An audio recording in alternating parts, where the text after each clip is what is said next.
Okay, I'll start now if you're all ready. I'm very sorry, but I'm also very happy because I had the opportunity, as well as you did, to hear both professors talking about very interesting topics.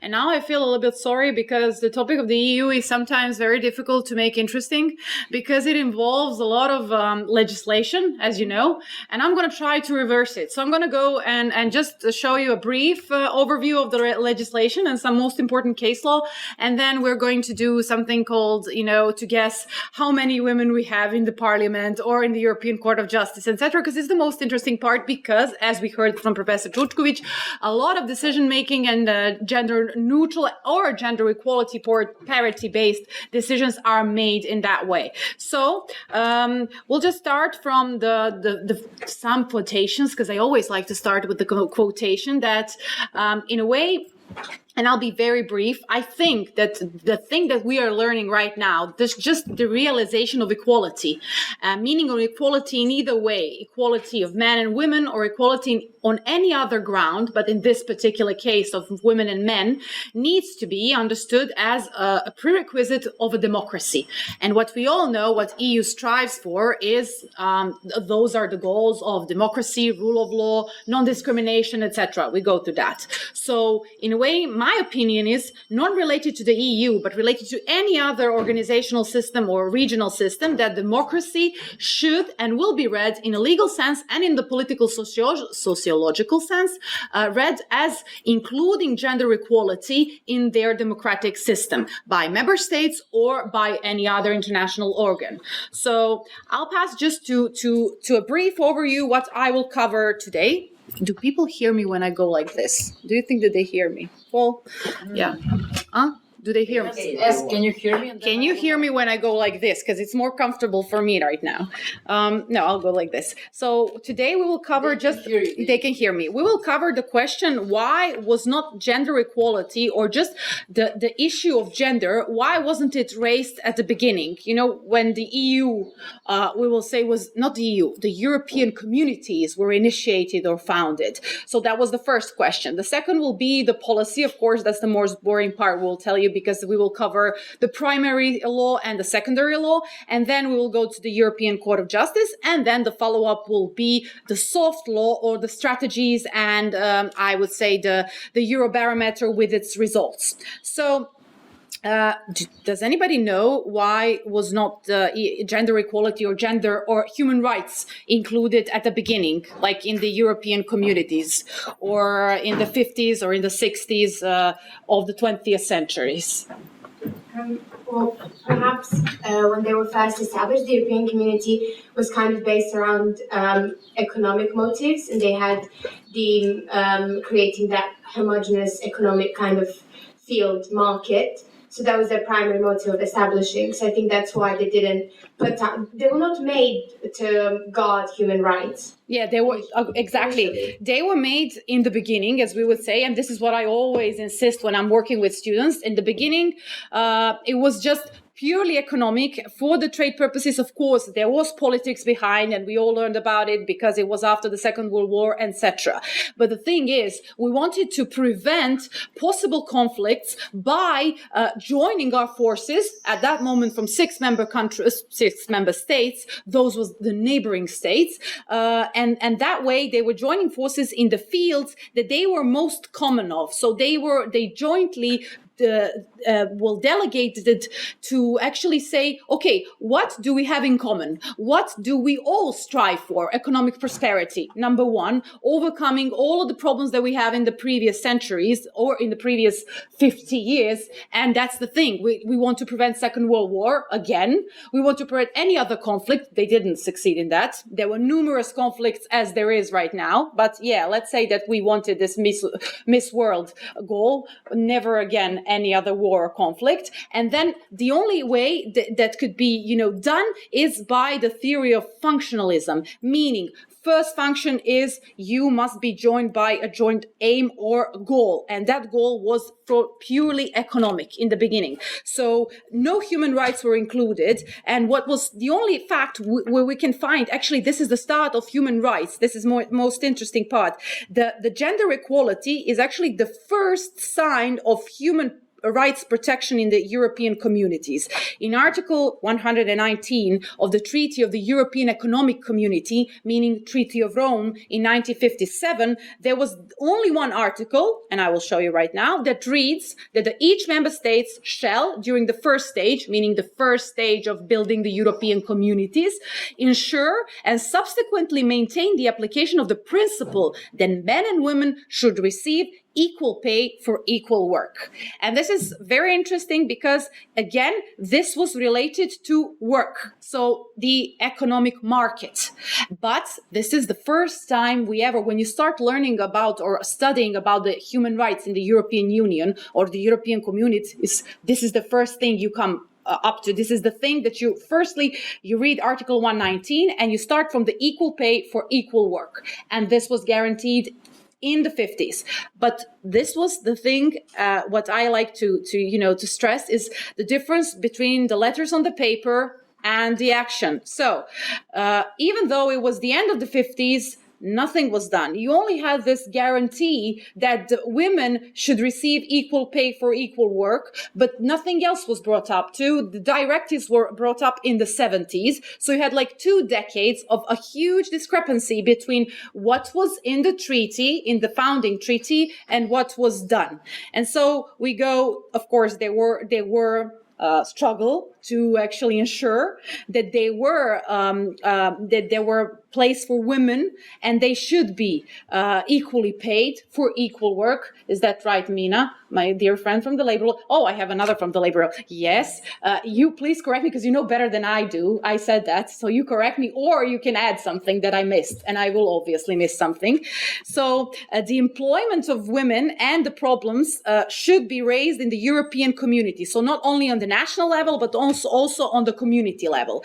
And then we go to the Defren trial, so the Defren case, which was Gabrielle Defren versus the Belgium National Air Company, or the airline. And this was the case that was brought in 1971, if I'm not wrong, and in 1976 the judgment was brought. So between 1957 and 1976, it's basically 2 decades without the case law that underlined or that strive to actually to accomplish that goal that was given in the treaty, and that was the principle that men and women should receive equal pay for equal work. And this is where we find, once again, a system of quasi-precedents.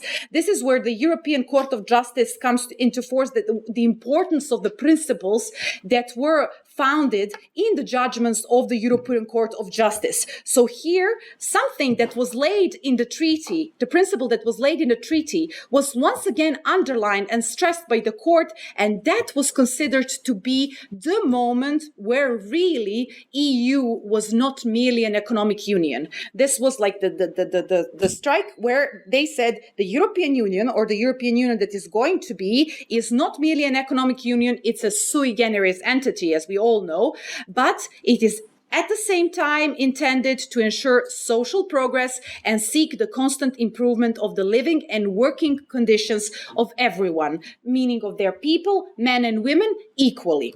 So here, does anybody recognize this woman? Maybe you don't, because the picture is kind of small, but maybe, yeah. It's Simone Weil. Maybe you heard of her, Simone Weil. She was actually one of the most famous French politician who survived Holocaust and who was actually in the prison camp for 4 years. And she did survive that. She went to become a politician, a very famous politician and activist for women rights and for gender equality in France. And her position and her role in the European Union history is very important. Why?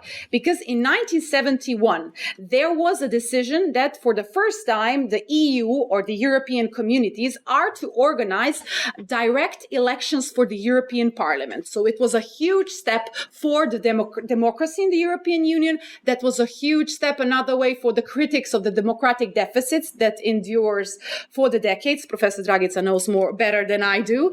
And then Simone Weil was to become the first president of the European Parliament. So at the same time, we had what I said at the beginning in the first slide. We had the first notion of proper democracy or democratic elections for the European Parliament, while including a female role, while including a female as a president of that democratically elected body. And she was the one actually to continue to fight for the gender equality in all of the European institutions and national institutions in France as well. But as I said here, and the letters are kind of small, but I said the European Union institutions remained a men club only, because it took another 10 years, another decade, for 2 women to be appointed as commissioners. So not the presidents of the European Commission. I will tell you a little bit more about that in 10 minutes, but just 2 commissioners. We had 2 females just 10 years after Simone Weil. So it was kind of a step-by-step procedure, including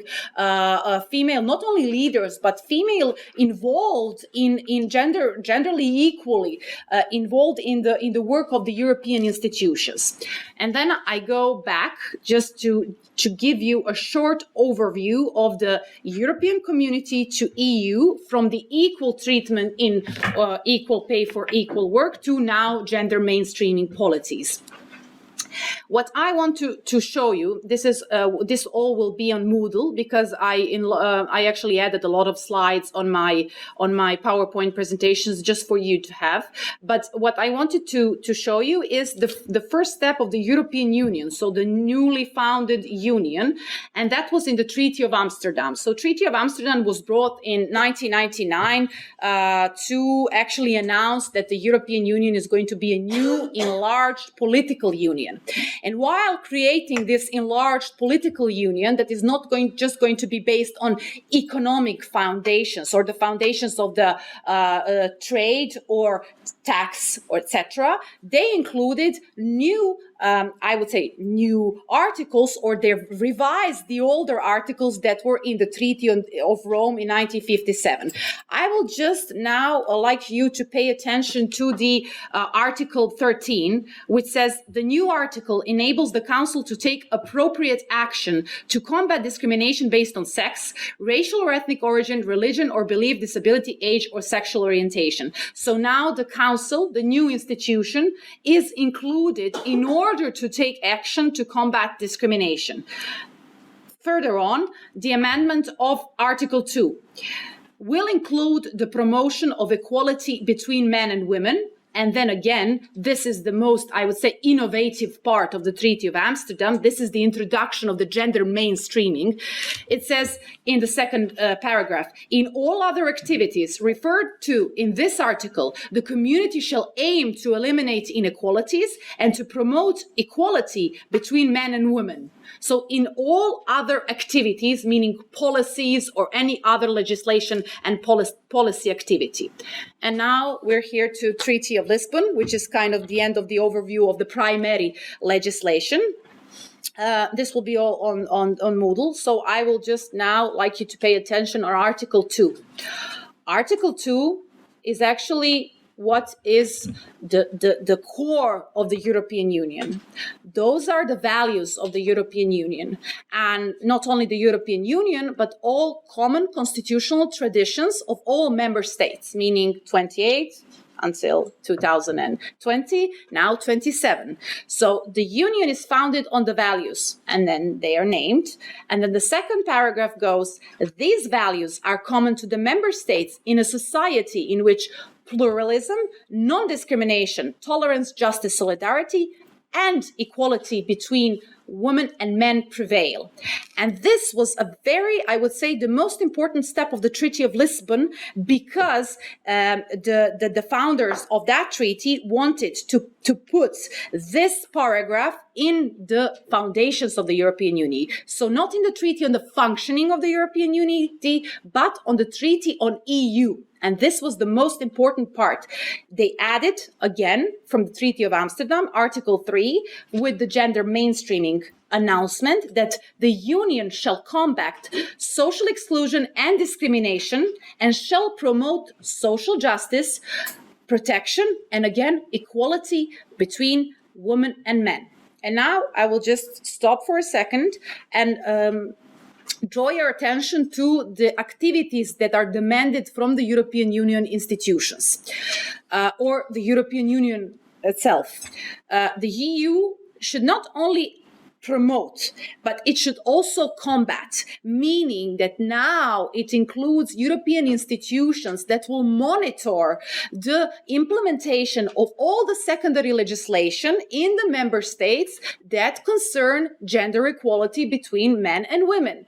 And this is the first time that all institutions were included with the Treaty of Lisbon.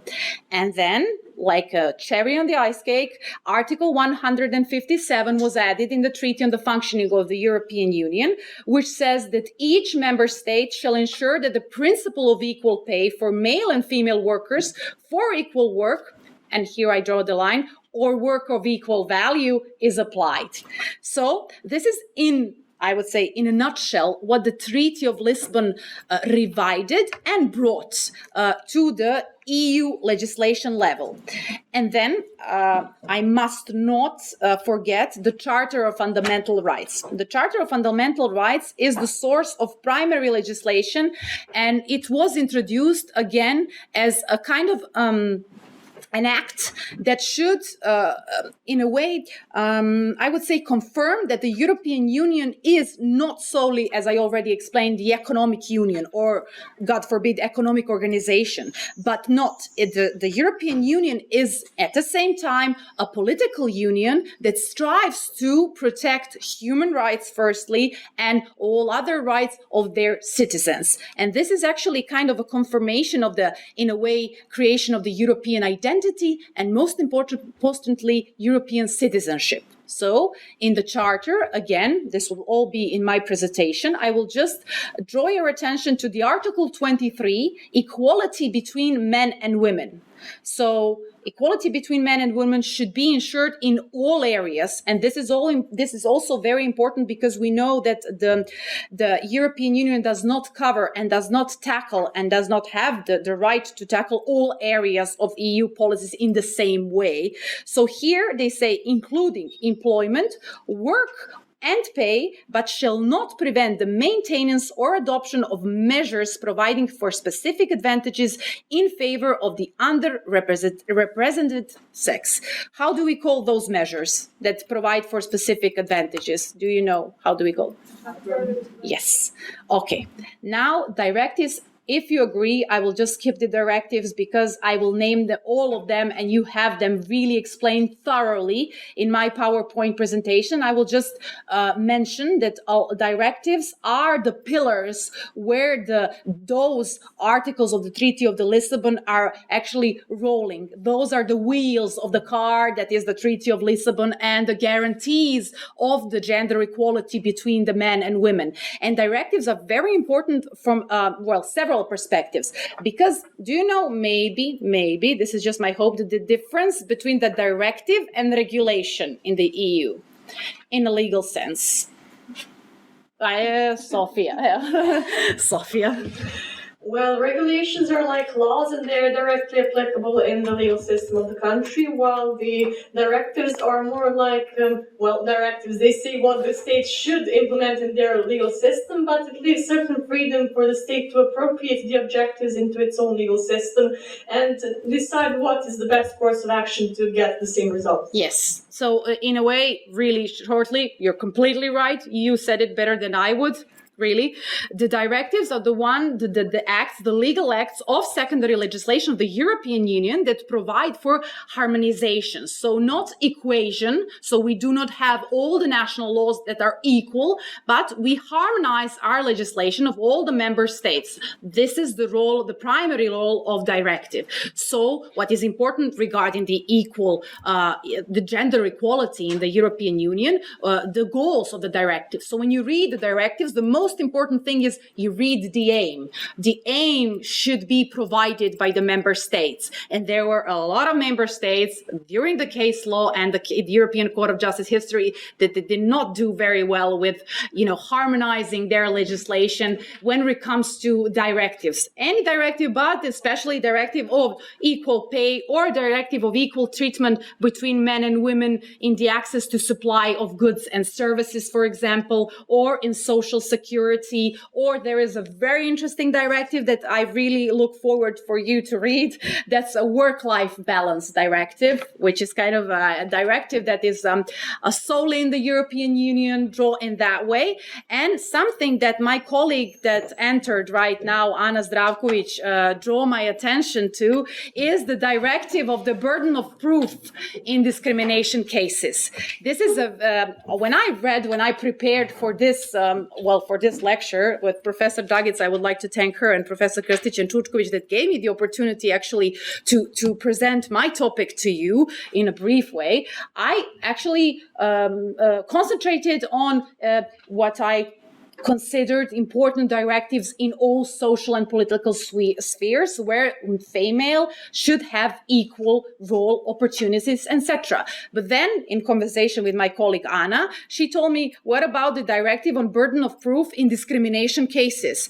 And then I thought that this is one of the most interesting parts, because when you have gender equality, when you don't respect gender equality, what do? So you discriminate women or men in some cases if you want to guarantee gender equality. So who should be the one that brings the evidence that the discrimination happened in a workplace, for example? In a workplace, actually not the one who is suing, but the other side must prove his or her innocence. Innocence, yeah, in a way. It was very interesting for me, because usually when we talk about the burden of proof, usually it should be the one who is suing, but in this special sensitive area, it is the other way around. Well, it happened because two principles were involved. First principle was gender equality, so between men and women. But the second principle, which is most important for the bureaucratic institutions, such as the Court of Justice, in a way with the European Commission and European institutions, this is the principle of effectiveness. So this principle provides that really substantive and, as it says here, procedural conditions governing actions for the enforcement of EU law must not be framed, and this is the most important part, in such a way as to make it virtually impossible to exercise rights conferred by the law. So meaning that the burden of proof is shifted in a way it's allocated, it says in the second sentence, which I underlined, this burden of proof in discrimination cases directive actually provide guidelines on the allocation of the burden of proof and supports victims of discrimination in accessing justice. This was actually, as it happens in the European Union, firstly grounded in the European Court of Justice cases. Those cases were in the 80s and in the 90s. I think they are called Danfoss and Enderby. And in Enderby, for example, the ECJ stated that where there is a prima facie case of discrimination, it is for the employer to show that there are objective reasons for the difference in pay. Because workers would be unable to enforce the principle of equal pay before the national courts if evidence of a prima facie case of discrimination did not shift to the employer the onus of showing that the pay differential is not in fact discriminatory. So the burden of proof shifted, and this was in a way a huge, I would say, an advancement and a step in the gender equality in the European Court of Justice case law. Can I interrupt you, Marija, here? Yes. You said that this is a sensitive area, so it's not the case why we have this shift of burden of proof. The whole issue is, and I suppose that you understand what Marija just raised, that especially in the area of the employment, the employer has evidence. We don't know who he will hire, what is his policy, how many of them, for example, go to maternity or paternity leave. So we don't have those information. And if we do not have that burden of shift, we will not be able to prove that we have the case of discrimination. So remember that yesterday we spoke about two forms of discrimination. One is direct and indirect. And for direct discrimination, that burden of shift would not be so relevant. But in the case of indirect discrimination, that we also underlined that there is a possibility also to justify certain treatment, we really need evidence on the part of the employer, and especially we will rely on the statistics to show how basically one neutral provision, for example, affects certain group in reality. So this is the reason why this burden of shift was introduced in the EU law. And remember that then it was implemented not only in EU countries, but for example, Serbia is also one of the countries which introduced the burden of shift in its legislation. Thank you, Professor. Thank you. No, I just wanted to add to your addition just that from that on, this burden of proof directive and from the case law from the European Court of Justice, the member states had another obligation, and this is to take measures that are necessary, of course, in accordance with their national judicial system, because this is directive that we are talking about, to ensure that when persons who consider themselves wronged because the principle of equal treatment has not been applied to them, establish before a court or other competent authority facts from which it may be presumed that there has been direct or indirect discrimination that Professor referred to. It shall be for the respondent to prove that there has been no breach of the principle of equal treatment. And that's why this is kind of a stepping stone, because in a way it implies that member states from that point on should really, as Professor said, not only member states of the European Union, but all other European states should take care of the respondent's obligation to prove that there was no breach. It's not to the person, as they say, who was wronged. So the person that was the victim of direct or indirect discrimination. And also, sorry to interrupt you, but we have also one comment from Tiana in the chat. Do tell. This is especially important because the most companies keep their salaries as secret. So. This is the glass ceiling problem in general, glass ceiling problem that we have in private companies, more maybe than in state institutions, because in state institutions they have the obligation to reveal the payments and the salaries, but in the private companies, as Tiana correctly said, and thank you, Tiana, this is still an issue, because in the European Union they don't like to say a problem. There is always a challenge or an issue, but if you ask me, that's a problem. So I'll continue. So member states also, what is also an obligation of the member state when you have a directive? An obligation of the member state is also to not only ensure that victims of direct or indirect discrimination have access to judicial or administrative procedure or both to safeguard their rights, but also to obtain appropriate reparation or compensation for their rights. And also they should, this is what will be explained, but I don't have a lot of time, they must establish penalties and reparation, which was done actually in the Seoul. I would say that most countries in the member states, they did establish the system of penalties and compensation possibilities in relation to the damage that was sustained by the victim. And now I'll go just to 2 or 3 case law just to show you. This one is actually the recent ones that I like to present here. The first one is Testa Shah from the 2009. Mina, do you know this one? Not right now. At this moment, I'm not sure. Maybe when. No, this was actually to the insurance premiums that men and women should be allocated, and it said that the principle of equal treatment should be respected when we regard to the insurance premiums and benefits. So when it comes to social security, to pensions, or other type of insurance premiums in the insurance sector, the principle of unisex tariff should be applied. And this is what the European Court of Justice underlined. So the principle of unisex tariff should be applied, and this was not respected by, I think, 10 or 12 countries further on. So therefore, European Commission addressed those countries that did not actually respected the principle that was founded in 2009.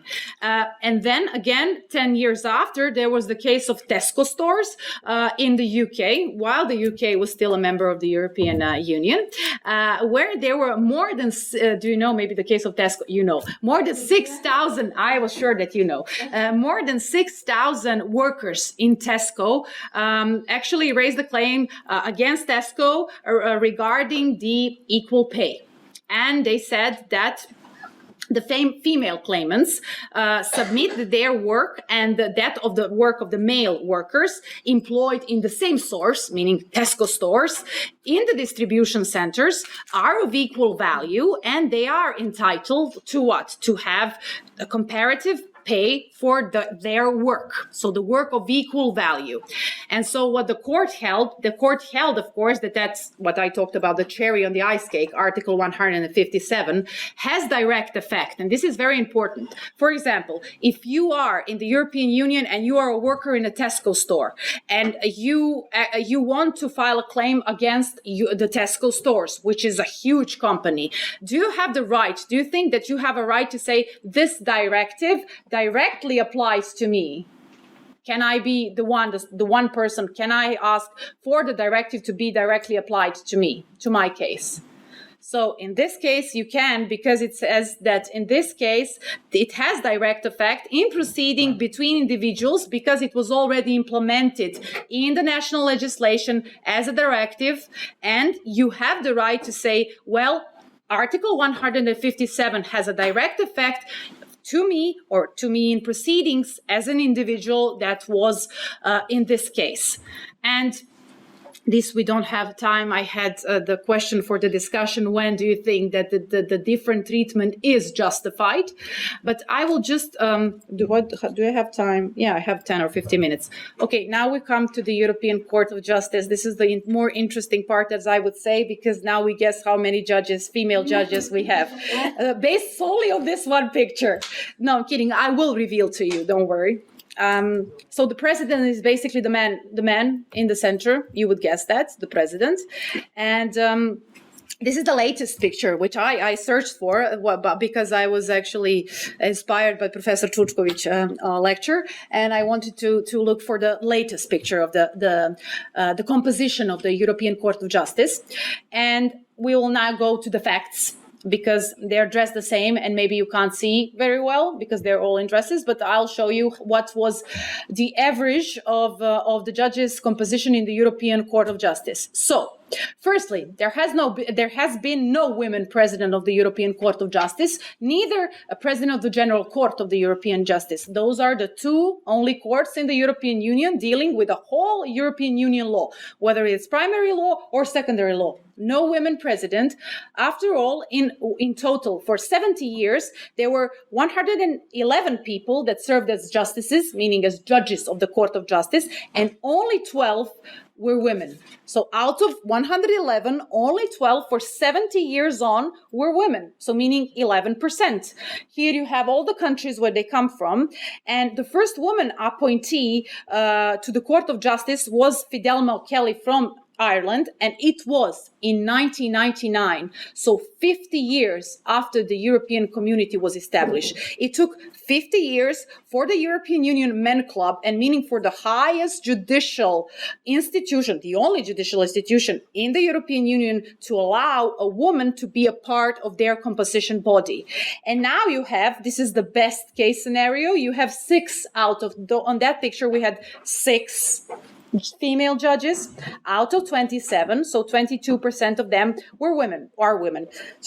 And so when it comes to Advocat General, which they have a very important role in the European Court of Justice, we only have now 27%, meaning 3 out of 11. And I will tell you one thing, I know more female Advocate General that I cited in my referenced in my papers and in my research papers than male, to be honest, because in those cases which concern direct discrimination, indirect discrimination, gender equality, if the Advocate General was I would say if it was a female Advocate General, we would get, I would say, a better approach, a more sensible approach, or more actually objective approach, to be honest. It was not a subjective, but objective approach if we had, or when we had the Advocate General, because sometimes you have 2 Advocate General that was female Advocate General. And only... can you just interrupt you here, please? Return to that slide. Remember the name of Julian Kokot. Yes, you should. She really made a great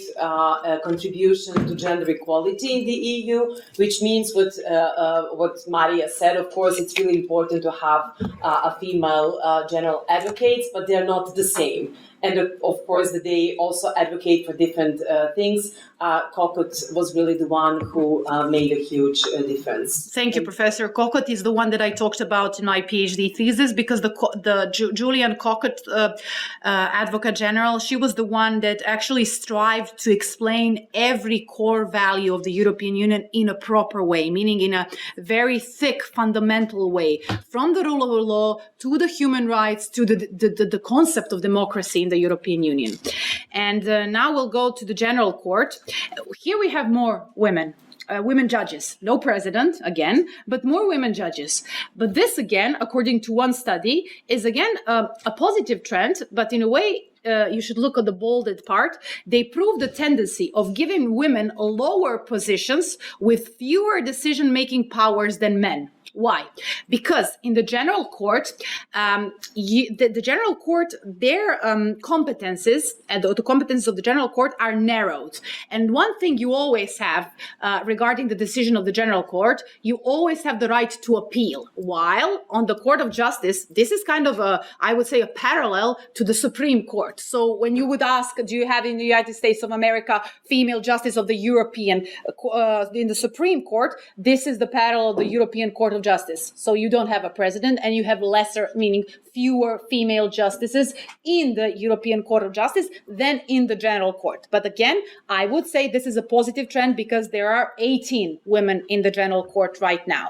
When it comes to EU institutions, any EU institution, do you know any female leader right now that is very prominent that we know, and she's in our news very often? She is leading one major European institution. Maybe do you know her? Ursula von der Leyen. It's said there, but I would guess that the letters are petite, so maybe you don't see. Ursula von der Leyen. And she was the first ever, actually, female president of the European Commission. So it's in 2019.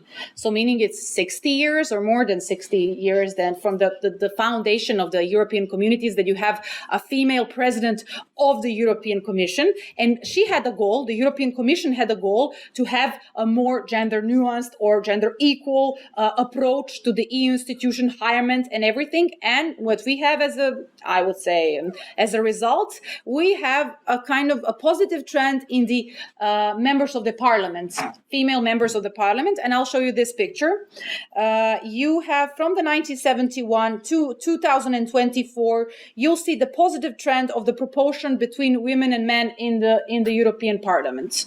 And this is the situation end of 2022. So this is the highest number that we see now in 2019 and 2024, where basically 40% of MPs are women. But the problem here is MPs are in a way related to the national parliaments, in a way I would say. So if in that particular countries there are not a lot of female MPs, there will not be in the European Parliament as well. So that's always, even though it's the European Union and should be in a way divided, this is related to the country and their way and their approach to the gender equality in the main organs. And these is the women in top positions at the European Parliament. So this is the whole in general. What do we have as women in top position? So we have now one president. We have it because the one unfortunately died. So we had one president, and now 8 out of 14 vice presidents and 8 out of 23 committee chairs. This is not good because for the committee chairs are very important when it comes to decision making. And there may be because presidents, they have more a ceremonial role, and those in the committee chairs are the one actually fighting for the right cause. And that should be reversed. So this pyramid should be in a way reversed. This is good that we have a female president, but we should have at every level a female that is or gender balanced approach. And not the key messages, but I would like to draw your attention to go to the Gender Equality Index. It's a great website. And can I share this website for a second? This is just for the end. Wait. Probably I should do this. Yeah, I'll do it. I know how to do it. I know. I'll manage. Just a second. I had YouTube videos as well, but I'm not that optimistic for tonight. I'll put it on Moodle if Professor Ka agrees. Yes, thank you. Yeah. So this, I open this, and then I go to share. I hope I'm doing this right. Yeah, share. Yes. Gender Equality Index. I did it. Yeah. So this is 2022 edition. And now we'll scroll. 100% is the best result. So there is no disparities between men and women, sorry. So now what we have the status, grosso modo, it's 68%. But these are the categories that you should pay attention. This is taking into account all member states of the European Union in every aspect that was calculated here, meaning work, money, this is meaning, salaries, and knowledge, meaning education, time, meaning what I talked about, work and work balanced approach, and power, these are the females in the top positions in private, both in private and in public sectors, and health. And now, if you scroll, you have, of course, what is the best performance. This is good. The EU is the closest to gender equality in the domain of health. And this is, I would say, a huge step forward, because this was not the case 50 years ago or 30 years ago. And now, especially in the subdomain access to health services, there was a huge change here. So 97.6% of women have the same, I would say, access in the member states. And this is taking into account, I have to say, just the state institutions, state hospitals, state ambulances, etc. And most room for improvement. This is what I talked about. Gender inequalities are most pronounced in the domain of power, especially in the subdomain of economic decision-making. And there I'll go back to the beginning of the European Union, which was created solely for the economic purposes.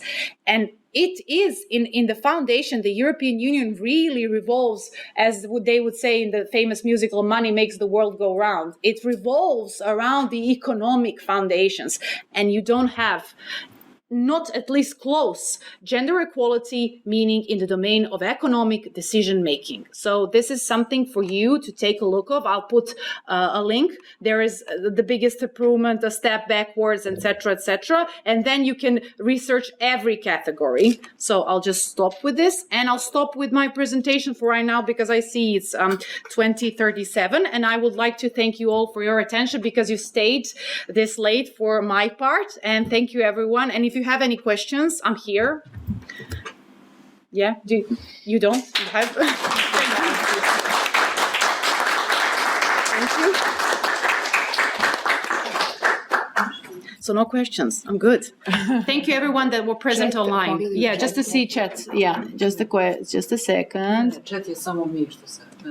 No, everything was all right. You don't have questions. Thank you once again, everyone who were present online and offline, meaning in vivo.